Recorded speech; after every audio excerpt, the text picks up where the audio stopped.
ಬಡ ಕೂಲಿ ಕಾರ್ಮಿಕರ ಅನುಕೂಲಕ್ಕಾಗಿ ನರೇಗಾ ಯೋಜನೆಯನ್ನ ಜಾರಿಗೆ ತರಲಾಗಿದೆ. ಆದರೆ ಈ ನರೇಗಾ ಯೋಜನೆ ಎಷ್ಟು ಸದುಪಯೋಗ ಆಗಿದೆಯೋ ಗೊತ್ತಿಲ್ಲ.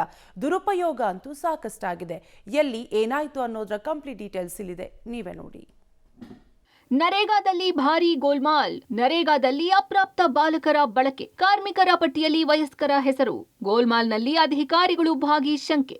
ಬಡ ನಿರುದ್ಯೋಗಿ ಕೂಲಿ ಕಾರ್ಮಿಕರ ಅನುಕೂಲಕ್ಕಾಗಿ ನರೇಗಾ ಯೋಜನೆ ಜಾರಿಗೆ ತರಲಾಗಿದೆ. ಆದರೆ ವಿಜಯಪುರ ಜಿಲ್ಲೆಯ ಇಂಡಿ ತಾಲೂಕಿನ ಖೇಡಗಿ ಗ್ರಾಮದಲ್ಲಿ ನರೇಗಾ ಯೋಜನೆಯಲ್ಲಿ ಭಾರೀ ಗೋಲ್ಮಾಲ್ ನಡೆದಿದೆ.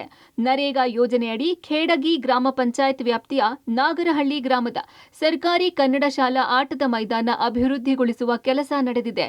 ಕಳೆದ ಫೆಬ್ರವರಿ ತಿಂಗಳ 7ನೇ ತಾರೀಕಿನಂದು ಈ ಕೆಲಸ ನಡೆಸಿರುವುದಾಗಿ ನರೇಗಾದ ಎನ್ಎಂಎಂಎಸ್ ಆಪ್ನಲ್ಲಿ ಫೋಟೋ ಹಾಗೂ ಕೂಲಿ ಕೆಲಸ ಮಾಡಿದವರ ಹೆಸರು ಸಮೇತ ಅಪ್ಲೋಡ್ ಮಾಡಲಾಗಿದೆ. ಆದರೆ ಫೋಟೋದಲ್ಲಿ 5 ಜನ ಅಪ್ರಾಪ್ತ ಬಾಲಕರಿದ್ದು, ಕೆಲಸ ಮಾಡಿದ ಕೂಲಿಕಾರರ ಪಟ್ಟಿಯಲ್ಲಿ ವಯಸ್ಕರರು ಇದ್ದಾರೆ.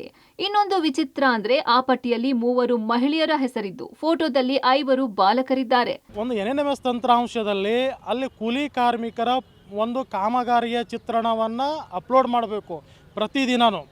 ಅಲ್ಲಿ ಕೂಲಿ ಕಾರ್ಮಿಕರೇ ಇಲ್ಲ ಮತ್ತು ಶಾಲಾ ಮಕ್ಕಳನ್ನು ವಿತ್ ಯೂನಿಫಾರ್ಮ್ ಮೇಲೆ ಇರುವಂಥ ಫೋಟೋವನ್ನು GPS ತಂತ್ರಾಂಶದಲ್ಲಿ ಅಳವಡಿಸ್ತಾರಂತಂದ್ರೆ ಇದು ಎಂಥ ಒಂದು ಬೇಜವಾಬ್ದಾರಿ ಒಂದು ಇಲಾಖೆ ಅಂಥೇಳಿ ನಾವು ಇಲಾಖೆನೇ ದೂರ ಮಾಡ್ತಾ ಇದ್ದೀವಿ ಇವತ್ತು. ಹಾಗಾದ್ರೆ ಇದ್ರ ಕುರಿತು ಮಾನ್ಯ ನಾವು ಕಾರ್ಮಿಕ ಸಚಿವರನ್ನು ರಾಜ್ಯ ಸರ್ಕಾರಕ್ಕೆ ಪ್ರಶ್ನೆಯನ್ನು ಕೇಳ್ತೀವಿ.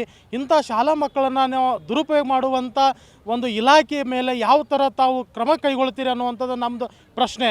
ಮತ್ತು ಶಿಕ್ಷಣ ಇಲಾಖೆಗೆ ತಮ್ಮ ಒಂದು ಶಾಲೆಯ ಆವರಣದಲ್ಲಿ ಶಾಲಾ ಮಕ್ಕಳನ್ನು ಯೂನಿಫಾರ್ಮ್ ಮೇಲೆ ಇರುವಂಥ ಮಕ್ಕಳನ್ನು ಎನ್ಎಂಎಸ್ ತಂತ್ರಾಂಶದಲ್ಲಿ ಪಂಚಾಯತಿಯವರು ಬಳಸ್ಕೋತಾರೆ. ಅಂದರೆ ಶಾಲಾ ಮುಖ್ಯಸ್ಥರು ಏನು ಮಾಡ್ತಿದ್ರು ಆ ಟೈಮಲ್ಲಿ. ಮತ್ತು ಇಂಥ ದುರುಪಯೋಗ ಮಾಡುವಂಥ ಪಂಚಾಯತಿಗಳ ಮೇಲೆ ಸೂಕ್ತ ಒಂದು ಕಾನೂನು ಕ್ರಮ ಕೈಗೊಳ್ಳಬೇಕು, ಅಮಾನತುಗೊಳಿಸಬೇಕಿದು. ಅಂದು ಕೂಲಿ ಮಾಡಿದವರ ಪಟ್ಟಿಯಲ್ಲಿ ಭಾರತಿ ಪೂಜಾರಿ, ಶಶಿಕಲಾ ಹರಿಜನ, ಧಾನವ್ವ ಹಿರೇಮಠ, ಅಸ್ಫಾಕ್ ಪಟೇಲ್, ದಯಾನಂದ ಹರಿಜನ ಹೆಸರಿದೆ. ಆದರೆ ಇವರ ಫೋಟೋ ಹಾಕಬೇಕಾದ ಜಾಗದಲ್ಲಿ ಶಾಲೆಯ ಅಪ್ರಾಪ್ತರ ಫೋಟೋವನ್ನ ಹಾಕಲಾಗಿದೆ. ಈ ಗೋಲ್ಮಾಲ್ನಲ್ಲಿ ಗ್ರಾಮ ಪಂಚಾಯತ್ ಪಿಡಿಒ ಮಂಜುನಾಥ್ ಡೊಳ್ಳಿ ಸೇರಿದಂತೆ ಅನೇಕರು ಶಾಮೀಲಾಗಿದ್ದಾರೆ. ಇದೇ ರೀತಿ ಅನೇಕ ಯುವಕರ ಫೋಟೋಗಳನ್ನೇ ಆಪ್ನಲ್ಲಿ ಅಪ್ಲೋಡ್ ಮಾಡಿ ಗೋಲ್ಮಾಲ್ ಮಾಡಲಾಗಿದೆ. ಬಡ ಕೂಲಿ ಕಾರ್ಮಿಕರಿಗೆ ಅನುಕೂಲ ಆಗಲಿ ಅಂಥೇಳಿ ನರೇಗಾ ಯೋಜನೆಯನ್ನು ರಾಜ್ಯ ಸರ್ಕಾರ ಜಾರಿಗೆ ತಂದಿದೆ. ಇದರೊಟ್ಟಿಗೆ ಏನು ಅಂತಂದರೆ ಆ ಬಡ ಕೂಲಿ ಕಾರ್ಮಿಕರು ಏನಿರ್ತಾರೆ ಅವ್ರಿಗೆ ಒಂದು ದಿನಗೂಲಿ ಸಿಗಲಿ, ಅವರ ಒಂದು ಜೀವನ ಏನಿರುತ್ತೆ ಸರಾಗವಾಗಿ ನಡೀಲಿ ಅನ್ನೋ ಕಾರಣಕ್ಕಾಗಿಯೇ ಒಂದು ನರೇಗಾ ಯೋಜನೆ ಜಾರಿಗೆ ತಂದಿದ್ದಾರೆ.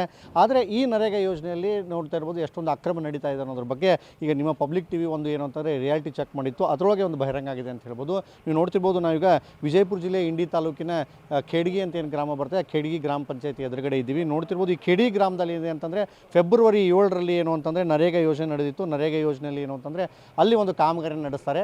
ಅದು ಏನು ಪ್ರಮುಖ ಅಂದರೆ ಈ ಒಂದು ಏನು ಗ್ರಾಮ ಪಂಚಾಯತಿ ಇದೆ, ಈ ಗ್ರಾಮ ಪಂಚಾಯತಿ ವ್ಯಾಪ್ತಿಯಲ್ಲೇ ಬರುವಂಥ ನಾಗರಹಳ್ಳಿ ಅಂತ ಒಂದು ಶಾಲೆ ಬರ್ತದೆ, ಕನ್ನಡ ಶಾಲೆ. ಆ ಕನ್ನಡ ಶಾಲೆ ಮೈದಾನದ ಒಂದು ಏನು ಅಭಿವೃದ್ಧಿ ಕೆಲಸ ಅಂಥೇಳಿ ಅಲ್ಲಿ ಒಂದು ನರೇಗಾದ ಕೆಲಸ ಮಾಡಿಸ್ತಾರೆ. ಆದರೆ ಏನು ಮಾಡಿದ್ರೆ ಅಂದರೆ ಎಡವಟ್ನ ಆ ನರೇಗಾ ಕೆಲಸ ಮಾಡಿಸ್ಕೊಂಡು ಅಲ್ಲಿ ಒಂದು ಏನಂದರೆ NMMS ಅಂಥೇಳಿ ಒಂದು ಫೋಟೋನ ಅಪ್ಲೋಡ್ ಮಾಡಬೇಕಾಗತ್ತೆ. ಆ ಫೋಟೋನಲ್ಲಿ ಏನು ಅಂತಂದರೆ ಅಪ್ರಾಪ್ತ ಬಾಲಕರ ಒಂದು ಏನಂತಂದರೆ ಫೋಟೋಗಳನ್ನ ಅಲ್ಲಿ ಅಪ್ಲೋಡ್ ಮಾಡಿದ್ದಾರೆ. ಯಾಕಂದರೆ ನರೇಗಾದಲ್ಲಿ ಯಾರು ಕೆಲಸ ಮಾಡಿರ್ತಾರೆ ಅಂದರೆ ಯಾರಿಗೆ ನಾವು ಹೆಸರು ಹಾಕಿ ದುಡ್ಡು ಕೊಡ್ತಾ ಇರ್ತೀವಿ ಅವರ ಒಂದು ಫೋಟೋಗಳನ್ನ ಅಲ್ಲಿ ಅಪ್ಲೋಡ್ ಮಾಡಬೇಕಾಗುತ್ತೆ. ಆದರೆ ಏನು ಅಂತಂದರೆ ಈ ರೀತಿ ಒಂದು ಅಕ್ರಮವಾಗಿ ಅಂದರೆ ಯಾವುದೇ ರೀತಿ ಕೆಲಸ ಮಾಡ್ದೇ ಈ ರೀತಿ ದುಡ್ಡು ತಕ್ಕೊಳ್ಳಿಕ್ಕೋ ಅಥವಾ ಏನಾದರೂ ಎಡವಟ್ ಮಾಡಿಕೊಂಡು ಹಣನ ಲೂಟಿ ಮಾಡಲಿಕ್ಕೆ ಈ ರೀತಿ ಮಾಡಿದ್ದಾರೆ ಅನ್ನೋದು ಸ್ಪಷ್ಟವಿಲ್ಲ. ಆದರೆ ಇದರಿಂದ ಒಂದು ಸ್ಪಷ್ಟ ಆಗುತ್ತೆ ಏನು ಅಂತಂದರೆ ಈ ರೀತಿ ಹಣನ ಏನೋ ದುರುಪಯೋಗ ಆಗಿದೆ ಅನ್ನೋದು ಕೂಡ ಇದರಿಂದ ಸ್ಪಷ್ಟ ಆಗುತ್ತೆ. ಯಾಕಂದರೆ ಅಪ್ರಾಪ್ತ ಬಾಲಕರ 3 ಬಾಲಕರ ಫೋಟೋ ಹಾಕಿದ್ದಾರೆ.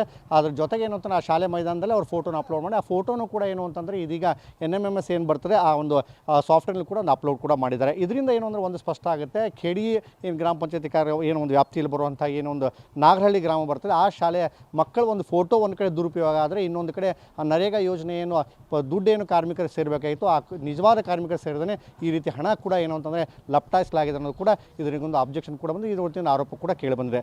ಇದರಲ್ಲಿ ಏನು ಅಂತಂದರೆ ಅಧಿಕಾರಿಗಳು ಯಾವುದೇ ರೀತಿ ಈ ನಿಟ್ಟಿನಲ್ಲಿ ಯಾವುದೂ ಒಂದು ಪರಿಹಾರ ಒಂದು ಮಾಡಿ ಯಾರಿಗೂ ಕೂಡ ಏನು ಅಂತಂದರೆ ಯಾರು ಅಧಿಕಾರಿಗಳಿದ್ರು ಕೂಡ ಯಾವ ಆಕ್ಷನ್ ತಗೋತಾನೂ ಕೂಡ ಕಾದು ನೋಡಬೇಕಾಗಿದೆ. ಇದೇ ರೀತಿ ಯಾದಗಿರಿ ಜಿಲ್ಲೆಯಲ್ಲಿ ಗಂಡಸರೇ ಸೀರೆ ಉಟ್ಟು ಫೋಟೋ ತೆಗೆದು ಗೋಲ್ಮಾಲ್ ಮಾಡಿದ್ದರು. ಇದೀಗ ಅದಕ್ಕೂ ಒಂದು ಹೆಜ್ಜೆ ಮುಂದಿಟ್ಟಿರೋ ಖದೀಮರು ಯಾರದ್ದೋ ಫೋಟೋ ಯಾರದ್ದೋ ಹೆಸರು ಹಾಕಿ ತಮ್ಮ ಜೇಬಿಗೆ ಹಣ ಇಳಿಸಿಕೊಂಡಿದ್ದಾರೆ. ಇನ್ನು ಇದರ ಬಗ್ಗೆ ಹಿರಿಯ ಅಧಿಕಾರಿಗಳಿಗೆ ಗೊತ್ತಿದ್ದು ಸುಮ್ಮನಿರುವುದು ಹಲವು ಅನುಮಾನಗಳಿಗೆ ಎಡೆ ಮಾಡಿಕೊಟ್ಟಿದೆ. ಪುರುಷೋತ್ತಮ ಕುಲಕರ್ಣಿ, ಪಬ್ಲಿಕ್ ಟಿವಿ, ವಿಜಯಪುರ.